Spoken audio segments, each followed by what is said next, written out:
2024 মাধ্যমিকে pass result কবে প্রকাশিত হবে জানিয়ে দিল পর্ষদ।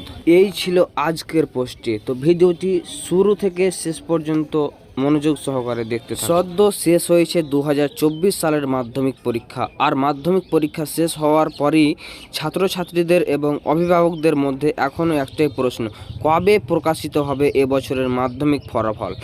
এবার মাধ্যমিকে কি সকল পরীক্ষার্থীকে পাস করিয়ে দেওয়া হবে? প্রজেক্ট জমা না দেওয়া অথবা একটি বিষয়ে ফেল করে ও উত্তীর্ণ হবেন মাধ্যমিক পরীক্ষার্থী ইত্যাদি বিষয়ে খুঁটিনাটি নিয়ে প্রতিবেদনে আলোচনা করব।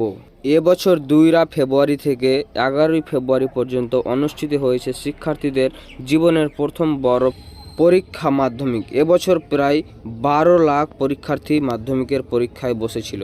উঁচু প্রাচীর ঘেরা ও প্রবেশ পথের সিসিটিভির ক্যামেরা ছিল এমন পরীক্ষার কেন্দ্রে বাছাই করা হয়েছিল। নিরাপত্তার চাদরে মুড়ে ফেলার সত্ত্বেও পরীক্ষা কেন্দ্রের থেকে প্রশ্নপত্র স্ক্যান করে ফাঁস হয়ে যায়।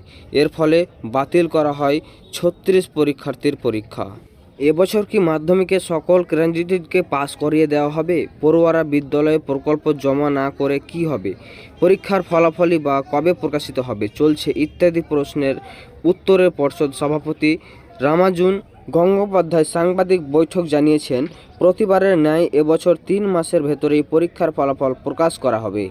সামনে লোকসভা নির্বাচন থাকায় অনেক মনে করেছেন এবার সকল মাধ্যমিক পরীক্ষার্থীকে পাস করিয়ে দেওয়া হতে পারে।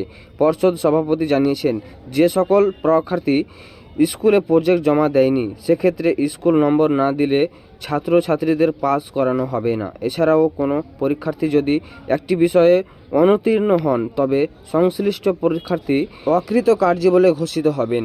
তবে কোনো মাধ্যমিক পরীক্ষার্থী যদি 1 থেকে 2 বা 3 নম্বরের জন্য পাস না করে সেক্ষেত্রে প্রজেক্ট এর 10 নম্বর এর যত কম নম্বরের জন্য লিখিত পরীক্ষায় পাস করতে পেরেছেন না সেই পরিমাণ গ্রেস নম্বর দিয়ে পরীক্ষার্থীদের পাস করিয়ে দেওয়া হতে পারে। বিশেষজ্ঞরা মনে করেছেন বিগত বিধানসভা নির্বাচনের সময় শিক্ষায় মূল্যায়নের সময়ে শিক্ষকদের জাতীয় স্তরে প্রতিযোগিতা করতে পরীক্ষার্থীদেরকে বেশি বেশি নম্বর দেওয়ার বিধান জানিয়েছেন। এটি তারই ফসল বলে জানাচ্ছেন বিশেষজ্ঞরা। সো বন্ধুরা, এই ছিল আজকের ভিডিওটি কেমন লাগলো অবশ্যই কমেন্টে জানাও। আর ভিডিওটি ভালো লাগলে তোমাদের বন্ধুদের সাথে শেয়ার করো। দেখা হচ্ছে নতুন আরেকটি অফিসিয়াল আপডেট নিয়ে।